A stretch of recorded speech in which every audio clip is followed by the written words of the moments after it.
And there's evidence that protects you not just from fructose and metabolic syndrome and obesity, but it's good for, it slows aging, and it may block the development of cancers.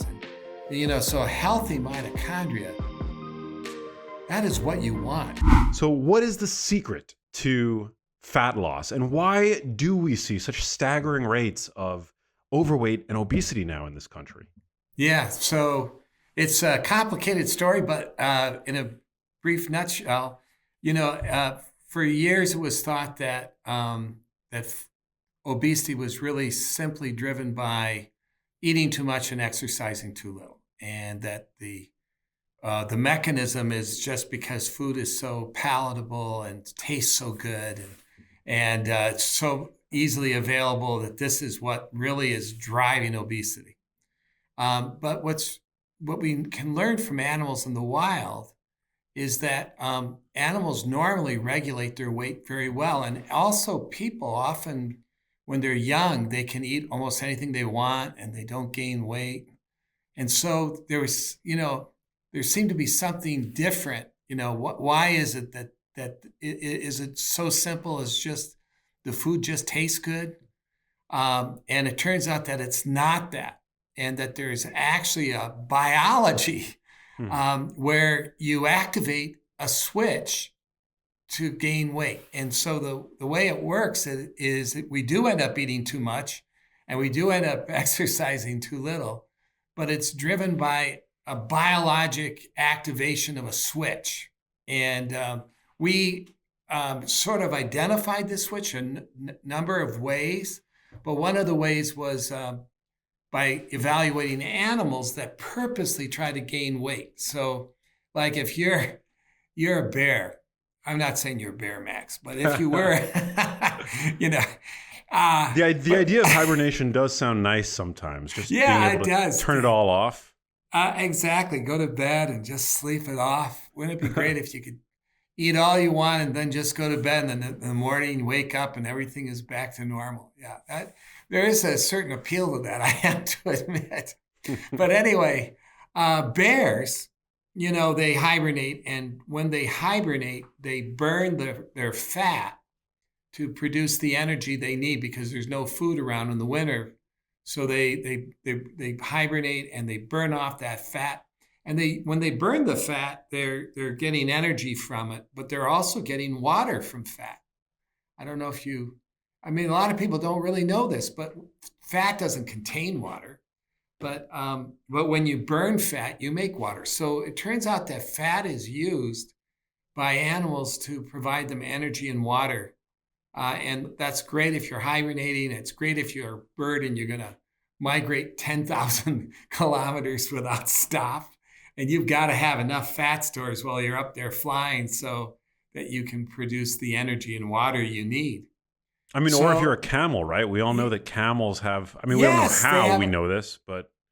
Yeah, when I was a kid, I thought the hump had water in it, but the hump has fat in it, but the fat can produce water. So it's actually like it's like a canteen in some respects. And what happens is, the camel doesn't want the fat over its body, because that will insulate it and raise its body temperature in the sun in the desert. So it puts it on the hump. And lots of animals in the desert, they'll put fat in their tail or something like that, so it doesn't overheat them, but they have that fat store that they can use for water when things are desperate. But anyway, so animals, it turns out that animals can prepare for disasters ahead of time. And it's so much better than actually to be in a setting where you're starving or dehydrated. So much better if you can prepare in advance. And our breakthrough was the discovery that there's a biologic switch that animals use to store fat. And, normally they keep their weight very regular and exactly the way it is. If you overfeed an animal, it will, as soon as you quit overfeeding it will go back to the weight it wants to be. But there is this biologic switch that animals use to gain weight purposefully ahead of time of stress and we identified how this works. And what it turns out is that I mean, everybody is doing it. Our Western diet is so filled with foods that actually activate this switch. Hmm. And not all foods do. So that's what's really interesting. Some foods activate the switch and some don't. And, your promotion of the keto diet, which is a wonderful diet, actually is really, really great because almost all roads go to Rome through carbs. So the way Wow. that you activate the switch in almost all settings is by carbs. And so the carbs sort of turn on the switch, but the gaining of weight is really driven by calories at that point. So if you activate the switch, the more calories you eat, the more you're going to gain weight. So, it is energy balance.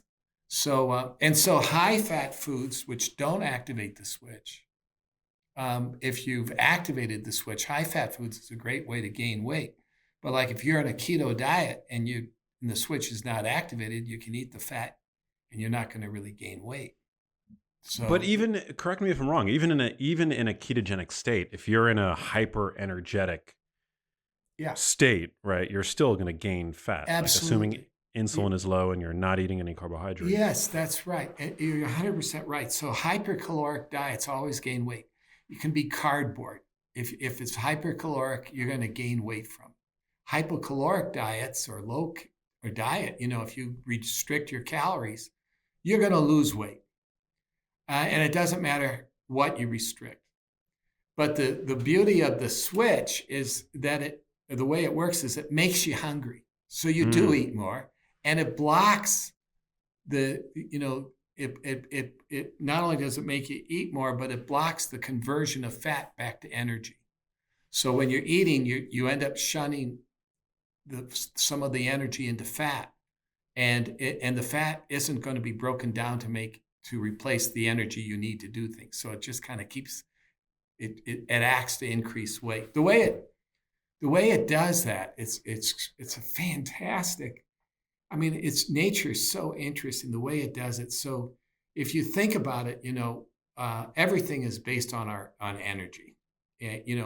Obesity is an energy disorder, and diabetes is an energy disorder. It's all about energy, and so we get food is turned into energy when we eat it, and the energy in our body can really be talked about as having two sides. There's the active energy, which we call ATP, and then there's the stored energy, which is like fat and stored carbohydrates, which is like starch or glycogen, depending on if you're a plant or an animal. So there's two types of energy. So normally our body wants to have good levels of ATP. Every animal wants to have good levels of ATP. If the ATP levels get low, you eat. It stimulates hunger, and it also, we break down the fat we have to restore the ATP. So almost, we can consume ATP, but we always keep the tank full.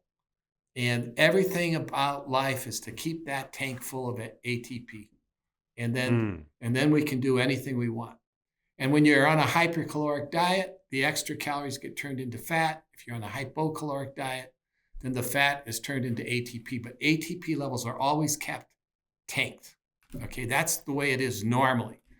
But what this does, it's unbelievable. It decides to run the tank half full. So the ATP levels are reduced to 50%, 70%, not 20%, but like 50 to 70% of normal. And so the car thing, puts up an alarm, gas it's not full. It's not like it's empty yet, but it's like not full. And you want to have a full tank. And so what happens is when it drops that ATP and it blocks the fat from being converted to ATP to replenish it, it stimulates hunger and you eat more. But because the way it's set up, it keeps the ATP levels low, so the energy preferentially goes into fat. And Mm. eventually the ATP levels come up, but at the expense that you've eaten a lot more than you should, and you end up, gaining weight. And so Got it. So that is how the system works. got it. So you mentioned a switch, and that certain foods are able to flip Yes. this switch. What is the switch? Yeah. So the And switch, and what are the foods that are seemingly able to modulate it? yeah. So when bears try to gain weight, and they do this over like a 6 to 8 week period. It begins in the fall when the fruit starts to ripen, and they even say that the fruit tends to ripen after the first frost, and that like triggers the bear to start eating huge amounts of fruit. And a bear will eat like 10,000 grapes. Honestly, That's a lot of grapes. they're people who've studied the scat and they count the seeds. So not a great job actually, but anyway, it turns out that they eat huge amounts of fruit, and the same thing's true for orangutans when they want to gain weight. They'll eat huge amounts of fruit. They gorge on fruit. The same thing's true for the fat-tailed dwarf lemur that actually hibernates in the summer. It'll eat all this fruit before. And what happens is the fruit contains a nutrient called fructose. So normally fruit is really, really healthy. And there's a million great things in fruit. There's vitamin C and potassium and fiber. And so when we eat one or two fruit, we're getting more of the good than the bad because there's only a little bit of fructose in one fruit, and our body inactivates fruit, the first 3 or 4 grams of fructose. So if we eat a natural fruit, or you eat a fruit several times a day, it's not going to cause obesity. Okay. But if you eat a ton of fruit, make fruit juices, and get 20 grams of fructose, that will activate the switch. And it turns out that that's the only nutrient. Alcohol does the same though, but fructose is the only classic nutrient that drops that ATP level. All the other nutrients, all other foods basically don't do that. But fructose drops the ATP level, and that activates the switch. And if the ATP level goes to 80%, the switch is turned on a little bit. If it goes to 60%, the switch is turned on a lot. So it's like a dimmer switch. It's not all or none. And so you can excuse me, you can activate it, like mildly and just recurrently, or you can activate it big time for like one meal, and then it will recover. But over a long period of time, it ends up getting locked in that state. And so there's a point where the mitochondria, which make the ATP, are actually reduced, and you kind of then are in this kind of chronic state. But anyway, it's fructose. But it turns out, so when we first were studying this, we go, it's easy. We just got to cut out sugar and high fructose corn syrup. We just got to read the labels. It's going to be that simple.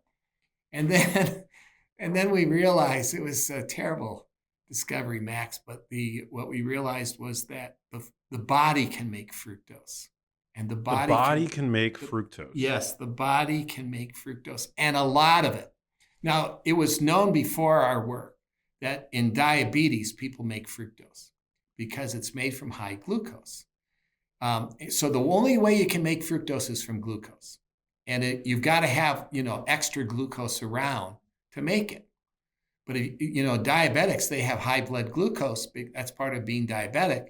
And so they're making fructose. So if you take a person with diabetes, especially if your glucose is out of control, you actually have fructose that you're making.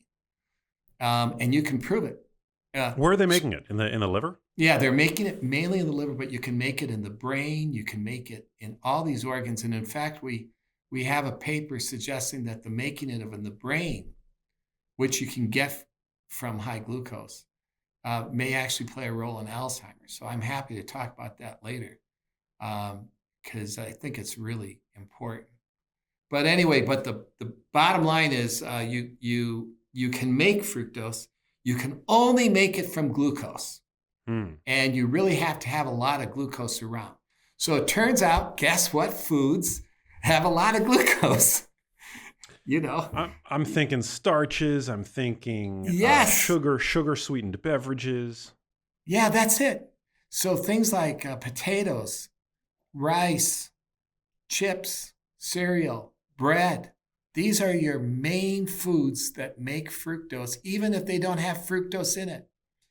And it relates to, if the glucose level goes up. So let's say you eat a piece of bread, and let's say I know you don't eat a lot of bread because you promote the keto diet, but let's pretend, okay. So if I'm you not. ate, I'm not always keto, but I classify bread as a refined, processed, yes, it ultra is. processed product. Exactly. And anything that's refined. So like if you take oatmeal and instant oatmeal raises glucose levels much more than natural oatmeal, which raises glucose a lot more than steel oats, right? So there's this kind of stepwise thing where it gets worse with.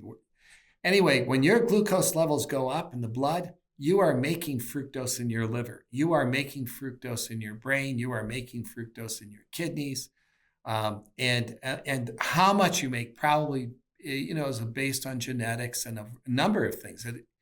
One of the things the other thing that triggers it, believe it or not, is salt. So the way it works is the glucose gets converted to fructose, but the salt activates the biologic process to convert it. So it stimulates the conversion. So if you eat salty foods and you like salted French fries, you would think, I thought the problem with French fries is the oil and the potato. And I never really thought of the salt as being a problem. Salt doesn't really have calories. So I was just thinking that the problem with salt is it encourages you to eat it because we like the flavor of salt.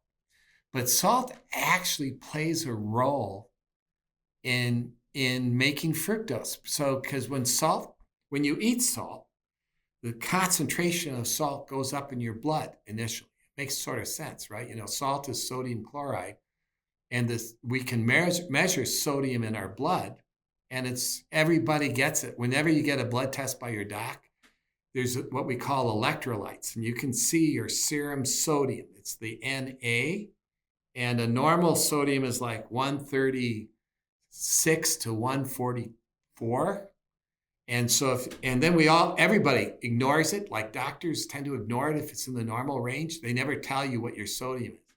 But what we now know is that if your sodium is on the high end, like 142, 143, that it's going to be associated with increased aging, increased cardiovascular events, increased kidney disease, increased obesity.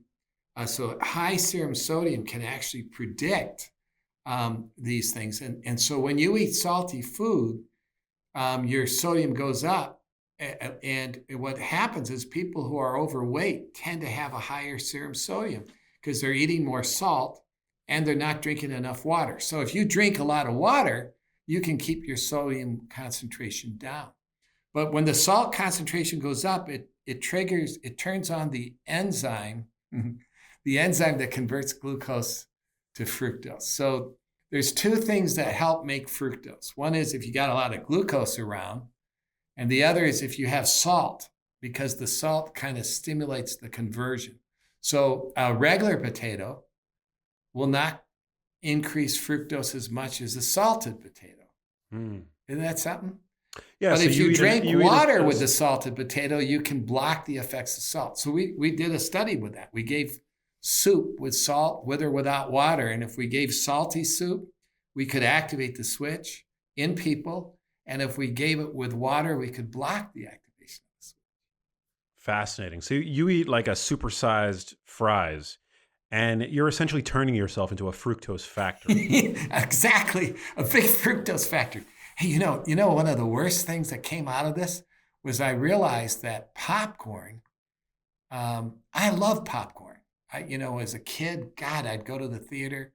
I still love popcorn, salted popcorn, but I realized that the salt will raise the salt concentration in my blood, and there's not that much carbs in popcorn, right? But if there's any carb that you eat, the salted popcorn is going to help you turn that into fructose. And yeah, and what it does is when the fructose is made, it activates the switch and it starts stimulating fat production, but it also stores glycogen. And so when I noticed that whenever I ate popcorn, that my weight would go up like a pound or two the next day. And I always thought it was just water retention. But I Yeah. actually think it's not water retention. The salt is stimulating glycogen storage. And then it will take it, because I also noticed that my weight didn't come down like immediately. It took several days to come down. And so salted popcorn probably is doing more than we think. Wow. Yeah, Yeah, I know. It's but so I mean, depressing. but the amount of fat that we carry with us on our bodies is a function of fat that we produce, perhaps, plus the fat that we ingest, minus the fat that we burn, right? And so Yeah, ultimately, doesn't I mean, the balance doesn't is it all ultimately come down to energy balance? it is energy balance ultimately. You're totally right. So if you exercise a lot, I was studying sugarcane workers, and they're eating huge amounts of. I mean, they often get dehydrated. Their salt concentrations are high. And some of them are hydrating with the wrong kinds of drinks, like soft drinks, and but they're working super hard, and they stay skinny because they're out there, cutting tons of cane every day. But many of them do get this marker, this uric acid. One of the things that fructose does is it drives up uric acid. Uric acid is involved in the switch, and they have high uric acids. And what we found, we did some studies. They're actually insulin resistant, and some of them get fatty liver even though they're skinny. And so they're activating the switch, but they are not gaining weight because they're just exercising like a maniac. Now, exercise doesn't just burn calories. Exercise also does some other things that are fantastic, and everyone should be exercising. And the other things it does is when you exercise, it helps the mitochondria, those energy factories, be healthier. It helps them grow, and it protects them from fructose, actually. So if you exercise regularly and really do good exercise, you can get these really strong mitochondria.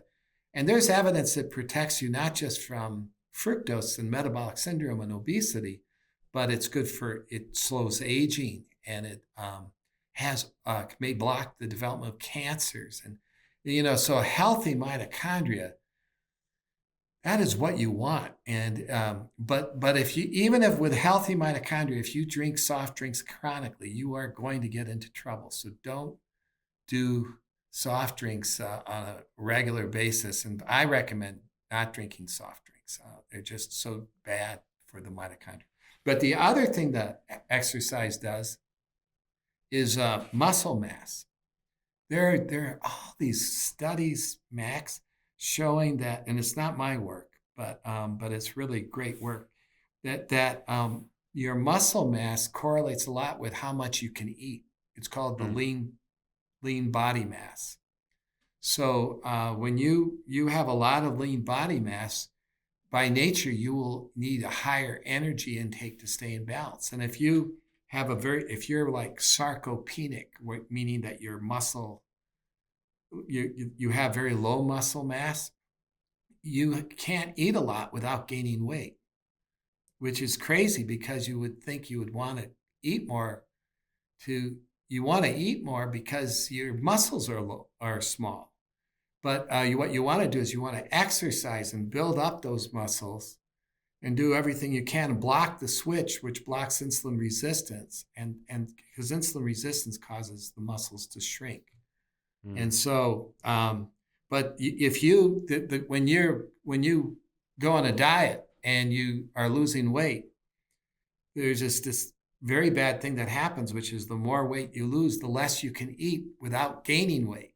And that reason, one of the reasons, is that your lean muscle mass is going down just as your fat mass is. So although a lot of these diets are aimed at reducing the fat, there's always some reduction in muscle mass when you're losing weight. So you lose a little bit of both. And so that plays a role too. But getting healthy mitochondria is so important. Keeping your good muscle mass is so important. And avoiding activating the switch big time is so important. Yeah. Very, very important point that you bring up about maintaining muscle as as you come down in weight. And I think we've talked a bit on this podcast in the past about the value of keeping protein intake up, yes. for example, yes. and continuing to resistance train while you are dieting. Absolutely. In order to preserve that mass. Yeah, you look like you take really good care of yourself. I try to. Thank you. Yeah, that's fantastic. Yeah, I need to go to the gym more. It's like the one thing I really need to do, but like I'm involved in so many grants and research projects and so forth. It's very hard for me to do that, but I'm trying hard. Yeah, you're busy doctoring. I'm gonna make it work. So you mentioned as one of the important dietary modifications to minimize our consumption of fructose. So where is all this fructose coming from? I mean, you said thankfully that fruit consumption is nothing to worry about. Whole fruit consumption, yeah, right? That's right. I do have patients who've called me who are trying to lose that last few pounds, and I find out that they're making fruit smoothies and stuff like that, and they think that they were completely healthy. And I also should say that not all fruits are the same, and there probably are some fruit smoothies that are good, that just don't have a lot of fructose. Like kiwi, for example, is a fruit that has very little fructose and it has a lot of vitamin C. It's a fantastically good fruit. And berries tend to be good, if you eat the regular size amount, not like what the berry does. Wait, there's a smoothie that I consume fairly regularly. It's available in California at Earth Bar locations. It's called the Genius Smoothie. Can I run the ingredients by you? You can. There's a lot of fruits that are pretty good. So. Yeah, well, it's the only sweet fruit that's in it are berries. So just blueberries. Great. Perfect. They're wonderful. Yeah, they're absolutely avocado. Wonderful. Love that. So nothing to worry about with a berry. No, not with blueberries. I mean, they contain so many good things. It's like one of the best fruits of all. Blueberries is in the top 3 for sure. Love hearing you say that. Okay, so then what ought we worry about then? Where is all this fructose coming from? I mean, people are so overweight. By the year 2030, 1 in 2 people in this country are going to be obese. My heart just reaches out. We got to do something. We got to do something to help this. And so the processed foods are the worst because they can put so much sugar, high fructose corn syrup, and salt in these foods. And all 3 of them are going to either contain fructose or make fructose. So, like a lot of times you'll see these foods that are injected with salt to make them bigger, like make the shrimp really big and juicy looking, and then you put it on the grill and it shrinks up as the water goes out, but the salt stays in. Yeah. And like sugar and high fructose corn syrup, the high fructose corn syrup, the terrible thing about it is that because it's liquid, they can really mix it in very well into food. And it doesn't crystallize. And so they can make it they can add it just enough so that you can barely tell it's sweet, but it makes it taste good. And we did this study with animals that lack taste. So we had these poor mice that can't taste anything. And but guess what? They don't like artificial sugar, but they do like sugar. So they can tell. It takes them a little bit of time to figure out which bottle has the sugar in it, but they like sugar, and sugar contains fructose. They like high fructose corn syrup, and they still get fat. They become addicted to it, just like an animal. So, but they drink less of it than a normal animal. So taste helps drive intake, but it isn't what drives obesity. They'll still become obese from drinking this sugar, and they still become this. They lose their control of appetite. We call it leptin resistance. But so processed foods have all this stuff put in it, and God, I remember sometimes, like going to a restaurant and thinking, wow, this food tastes really good. And then I'll look at my wife and will say, hey, you know what?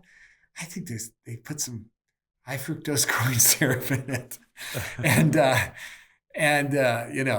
when I was a kid, the ketchup that was in McDonald's hamburgers were so good. I just wanted that ketchup. And then I realized when I was a teen that the ketchup was sweeter than most ketchups. And so that was why I liked it so much. So anyway, so processed foods, sugar, but, and then, pizza, things that have these, the dough and the high glycemic carbs, they're like a major thing. Now, it turns out you may not like hearing this, but unfortunately, it's true. Alcohol turns out that stimulates fructose production too. And I actually have a grant because when animals drink alcohol, they generate fructose. And if I block the fructose, they reduce their alcohol intake. And they also don't get alcohol fatty liver and liver disease. So it turns out that the alcohol is working through fructose to cause a lot of its problems. I'm hoping that we can help alcoholism by developing an inhibitor of fructose. But anyway, but the thing that you may not like is that I'm a big fan of protein. Okay, I'm a big fan of protein. Please know that. But some protein-containing foods can stimulate fructose production, and it's because they generate uric acid. And when they generate uric acid, if it's a lot, it stimulates the production of fructose. Now, if you're on a high protein diet and a low carb diet, you aren't going to be able to convert the glucose to fructose. So even though the uric acid goes up, if you don't have carbs around, you're probably okay, right? But and so there are people on a keto diet whose their uric acid go up in the first few weeks, like it can go up pretty high, but they're not going to get fat from it because they're on a low carb diet. But anyway, certain foods like organ meats, like liver and onions. I don't know if you promote it or not, but they will activate this switch. Shrimp is particularly good at raising uric acid. Shrimp, and I had a good friend that was on a low carb diet but was getting fat because he was eating a lot of fried shrimp. Well, could it be because the shrimp was fried? Yeah. So the way, it works like that. So the shrimp raises the uric acid, makes you hungry, and then the fat is actually the energy, the calories that help you gain the weight. So shrimp alone probably would not have done it, but the shrimp plus fat will do it. But interesting, like we've done studies where we give animals fat, and if the switch is off, they don't really gain weight from lard. They don't gain weight at all. You have to actually make them activate the switch, and then you give them lard, and then they become fat. The one thing that can cause a little weight gain, even without the switch turned on, is butter fat. And a lot of butter fat, I can make my animals that can't break down fructose, I can actually make them gain some weight by giving them butter fats. So there is this reality that certain fats may actually be able to cause a little weight gain, but it doesn't really cause much of this, diabetes, metabolic effects. So the metabolic effects really are linked with this switch. Well, okay, so going to with regard to the organ meats, I mean, we're obviously, we don't eat single foods. We eat dietary patterns, and most people, at least, my community, I get the sense that we're not eating, liver every meal of the day, right? Yeah, it would be. Or even shrimp, Yeah, right? you'd have pretty bad breath if you ate liver and Yeah. onions every meal. What? So I'm would not sure. I'm not sure you would have very many friends.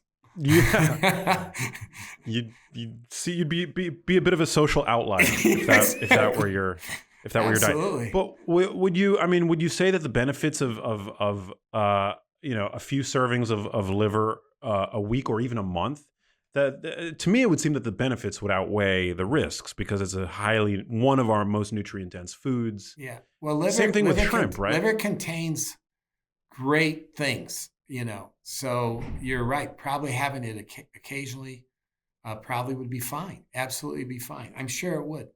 Um, you've got to also be careful, though. The liver can concentrate toxins. So if that animal happened to eat some kind of chemicals or got pesticides or something, they can, some of these toxins can concentrate in the livers. Some of them concentrate in other parts of the body, but Fat, so probably. I tend not to eat a lot of liver just because of that, and actually, it's also just not the food that I particularly like a lot. So if I liked it, I probably would. But anyway, but yeah, I think that there's no problem eating liver occasionally for sure. Yeah. And you're much better off eating a high protein diet. And I do believe that vegetable proteins are really good too. There's a lot of advantages to plant proteins and plants, but high protein diet, whatever way it is, meat or plant, definitely a good move. There are also good fats. These omega-3 fats like you get with salmon and walnuts, they actually counter the switch. They really do block. Interesting. They block the fructose effect. It's a fat that blocks the fructose effect. How does And that work? I don't know how it works. I want to study it. I'm good at trying to figure this out, but there are nice studies showing that if you put an animal on fructose and then you add omega-3, you can block some of the fructose effects. It may be through an anti-inflammatory mechanism because omega-3 seems to reduce inflammation, and ketones do as well. So ketones also block inflammation. So you have keto acids, like if you're in a keto diet, they block inflammation to some extent, and you have omega-3 fatty acids like from walnuts and all these nice foods, fish and stuff. The Mediterranean diet, is a pretty good diet actually in many respects. And I have a diet where I put everything together and say, these are the best fruits and these are the bad fruits and these are the good fats. One thing that's coming out is that saturated fats. There are a lot of people that think saturated fats are fine, but there is some evidence that they're not the healthier fats. But anyway, I realize that that's a debatable area. My main expertise is on this switch. I mean, that's what I've been studying for 20 years, and that's Yeah. the main thing that I can bring to the table.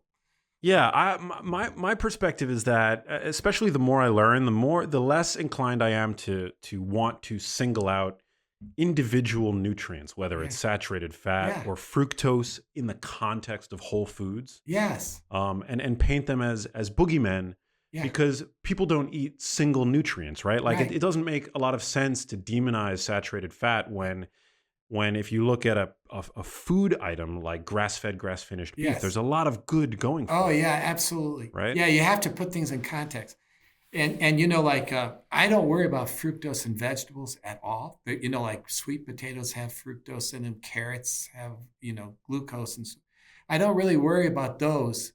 I mean, I worry about potatoes and starch and bread because they really can make a lot of fructose in the body. But I don't worry about, 2 grams of fructose in this vegetable because, among other things, the body will inactivate the first 4 or 5 grams of fructose that you eat. So the intestine inactivates it about 4 or 5 grams before it gets to your liver.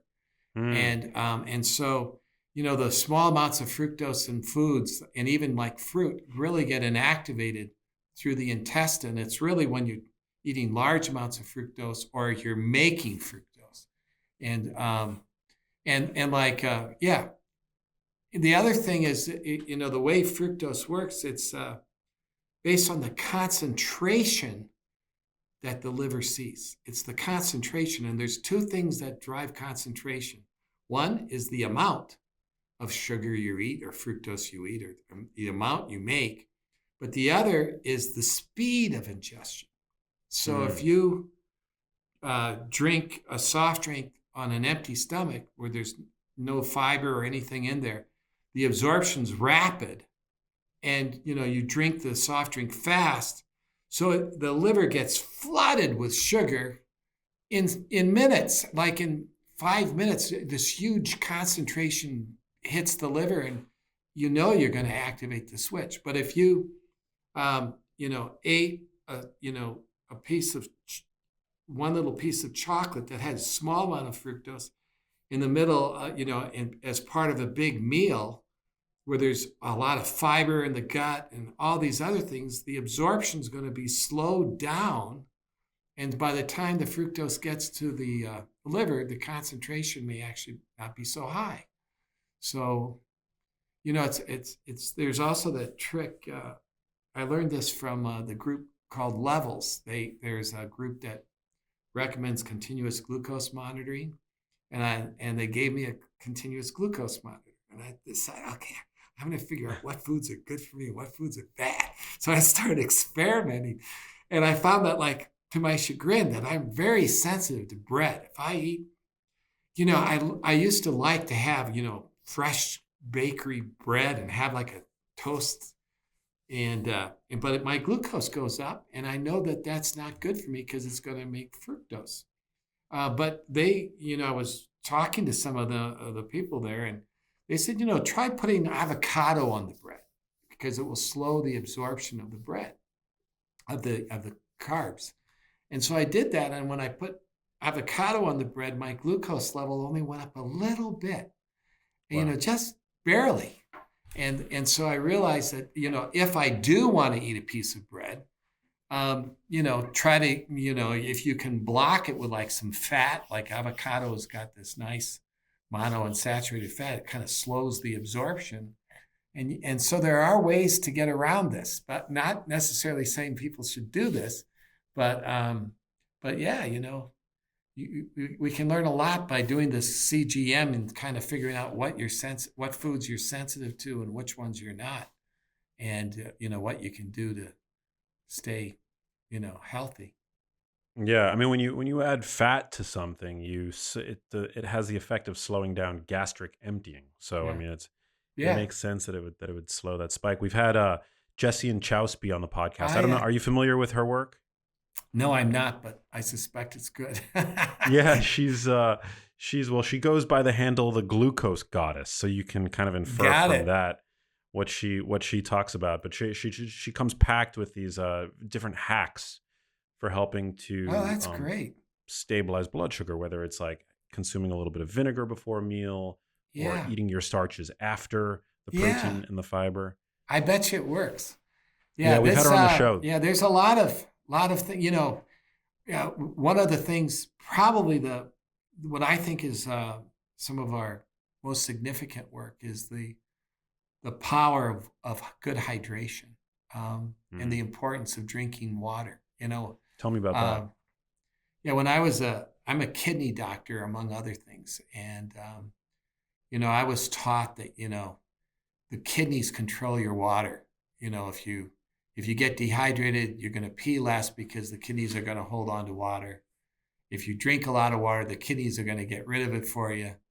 And so, this idea that you have to drink lots of water to stay healthy was sort of like a myth because the kidneys can do it for you. So that's where I came from.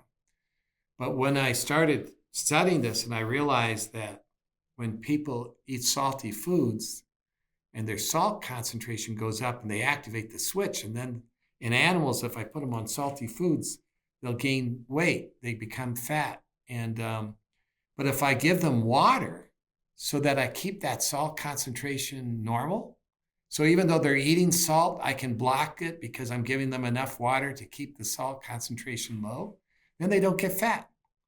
And so, and then we did studies where we were giving animals like sugar. And if I increased their water intake, I could really reduce their risk for developing obesity, even when they're drinking soft drinks. Not that please don't take this to mean that you can drink water and with your soft drink and you're going to be okay. But because soft drinks they're poison. Lustig calls them poison, and I think they really do activate the switch bad. So I don't recommend soft drinks. But same anyway, category as fruit juice. Would you put fruit juice in the same category? I think fruit juice is very equivalent to soft drinks, and we did studies with apple juice, which is really like a soft drink, and it activates the switch for sure. So, but maybe not all fruit juices are bad. Just like you were talking about your smoothie with blueberries and stuff. I suspect there's some that are fine and maybe healthy.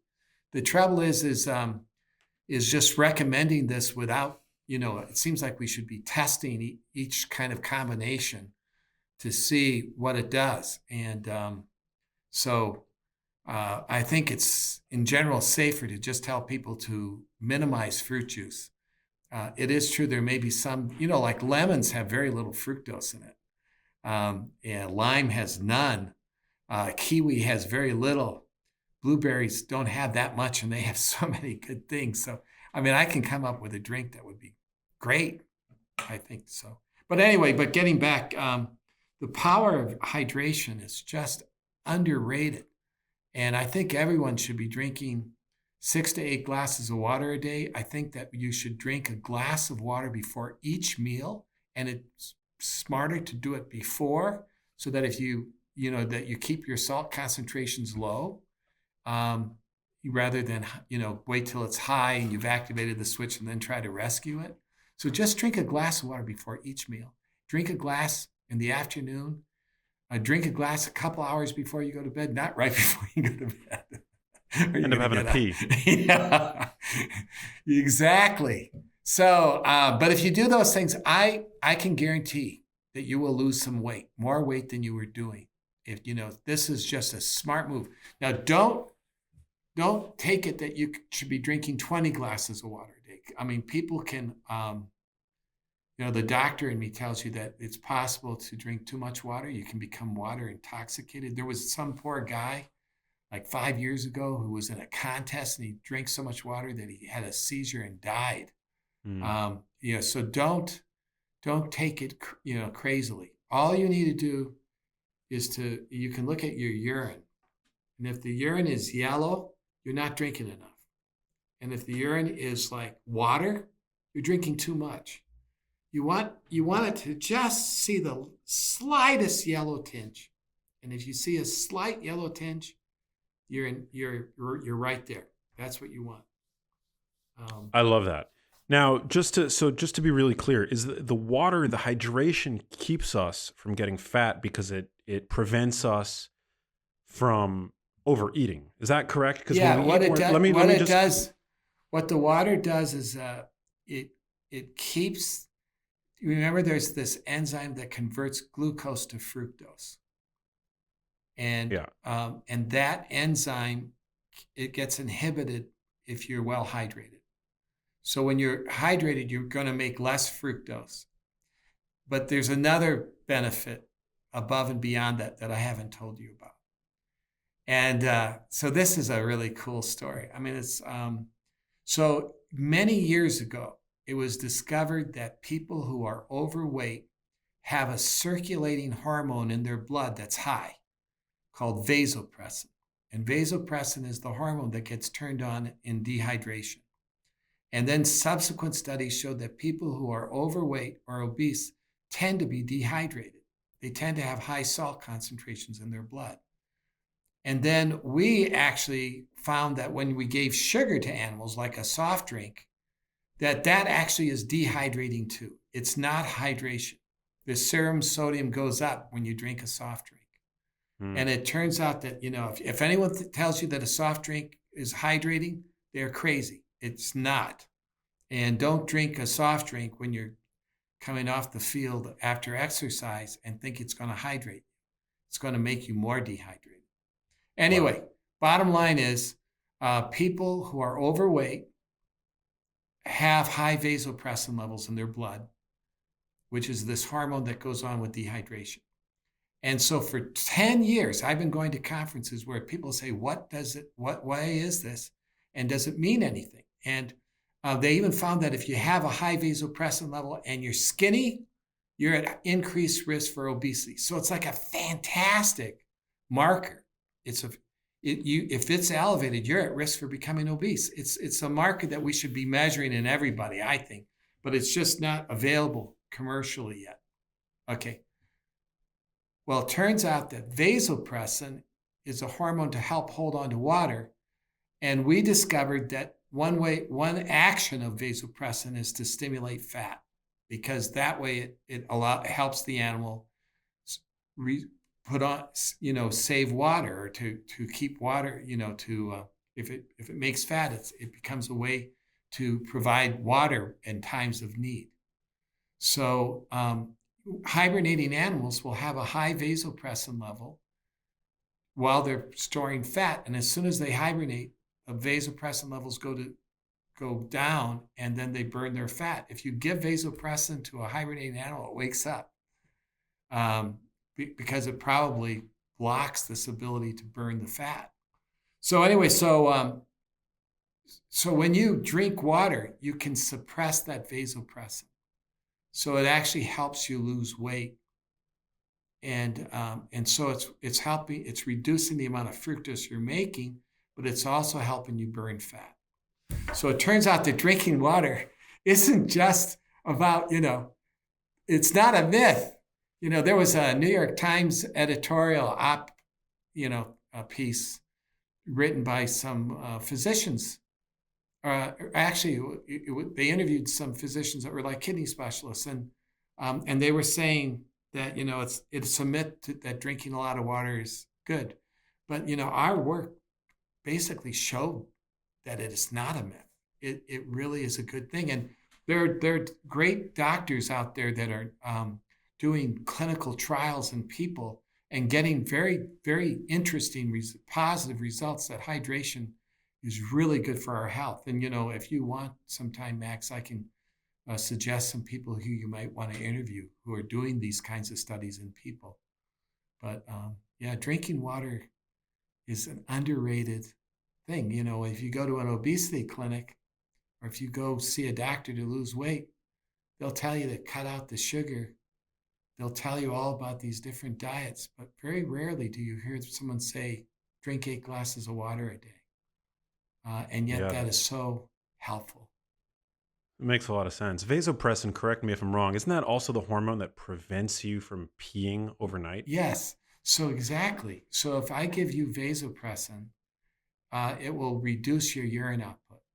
And there was a vasopressin drug that was that's sometimes given to people who bedwet, to help reduce bedwetting at night.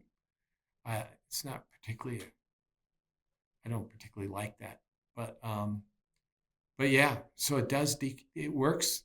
So it turns out there are 3 receptors. You remember all hormones bind a receptor to do things. And so there's a receptor in the kidney that the vasopressin works on to decrease urine. And that helps hold on to water. And then there's another receptor that helps raise blood pressure. And sometimes we give vasopressin in the intensive care unit to people who are really sick to help raise their blood pressure. And that's another receptor. But there's a third receptor, and no one knew what it did. No one knew what it did in people. I mean, they could see that it could stimulate fat in cells and culture, but no one really thought that it was like driving obesity. But when we block that receptor, we could block how sugar causes obesity. So sugar and fructose and all this thing, it works through uric acid, but it also works through this vasopressin and through this one particular receptor. We call it V1B. And so it's really, leptin is the hormone that stimulates satiety, it's the hormone that tells you when to quit eating, and we become leptin resistant. We start eating a lot, we gain weight. But what really drives obesity is this vasopressin. It's the hormone that drives obesity. Yeah, it's pretty. This might be seem like an odd question, but could peeing frequently, polyuria, be a sign of good metabolic health then? Which could that imply low vasopressin, or is that just it's science actually fiction? usually polyuria is a sign of diabetes. It's the classic problem is when you become diabetic, the high glucose in the blood spills into the urine and it drags water with it. So polyuria, if you see someone with polyuria, you usually, if you're a doctor, you worry about diabetes. There's also a disease where you don't make vasopressin at all, and it's called diabetes insipidus, and then you can't concentrate the urine and you spill a lot of water that way. But I will tell you that if you drink a lot of water, you're going to pee a lot. So you're exactly right. And so if you see a person who's got one of those huge water bottles and they're drinking it avidly, they probably go to the bathroom more than you and I do. So in some respects, they have polyuria, but it's that in that case, it's associated with good metabolic health. But interesting. Yeah. So it's not wouldn't be a reliable indicator. No. You could be peeing a lot for diabetes is the worst one. Yeah, it's the worst one. Very, very. I sometimes I feel like as though I have the bladder of a pregnant woman. I pee. Well, that's because you're hydrating well. Congratulations. Yeah. That means you're, perhaps, because I know you're not diabetic. that I can guarantee. Definitely not. Yeah, I'm not. Yeah, you're staying well hydrated. So good. Yeah. Potatoes. You mentioned that you avoid potatoes. Is that something that we ought to? Is that a food that we ought to avoid? Well, I do love potatoes. I love French fries, but after I discovered how bad potatoes can be in terms like salted French fries in terms of converting glucose to fructose, and as you probably know, like French fries are considered one of the most, they call it obesogenic, meaning that it can cause obesity. One of the most obesogenic foods. And so, I'm very well aware that when the glucose levels go up in the blood, that is not good. And I've even linked it with Alzheimer's, and others have too, that high glycemic carbs are associated with increased risk for Alzheimer's disease. And I think that there is a pathway there. And so I don't want to eat foods that will raise my glucose a lot. So personally, I do avoid potatoes, but I'm not telling you not to eat potatoes, because because I'll eat an occasional piece of bread, but I avoid rice, white rice, and I avoid potatoes now, and I eat occasional bread, and on special occasions, if it's Thanksgiving, I'll eat a little bit of potatoes, but yeah, I'm trying to avoid high glycemic carbs. And I view the big four as potatoes, rice, bread, cereal. So those are the four. Chips, oh my God. As a young doctor, when I would get home, I would be like ravenous because I had been up all night or whatever. And, I loved pretzels, and chips, crackers. And now I know they're really not great for you, and so I would recommend reducing snacks and things like that for sure. Yeah, they're also not, I mean, with regard to potatoes and rice, they're not very nutrient dense foods. Right. But to your credit, I mean, what I've heard you mention numerous times over the past hour is that the dose really matters, as well as the speed at which these foods are consumed. And if you're talking about a homemade baked potato that you eat in the context of a meal, Yeah. it's not this massive Exactly. thing. Maybe you eat half of a portion or whatever. Yeah, and also here's a So, very important thing. Like back in Ireland in the 1800s, potatoes were eaten at every meal, and obesity wasn't really a problem. Now, a lot of them were working out all of the time, were exercising a lot because of their kind of the work they were doing. And they probably didn't have a lot of fat with their potato. And remember that, so if I just give an animal fructose, I can activate the switch and it will increase their risk for diabetes and all these things. So it's not good.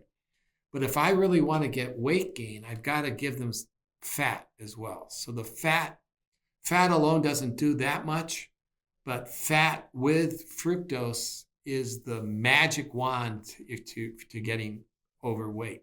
So if you're eating a lot of potatoes, but without a lot of fat, I don't think you're gonna, you're eating a high protein, but if you're eating a lot of fried foods, then the potatoes will become worse, much worse. yeah, that's fast food in a nutshell, Yeah, fast right there. food.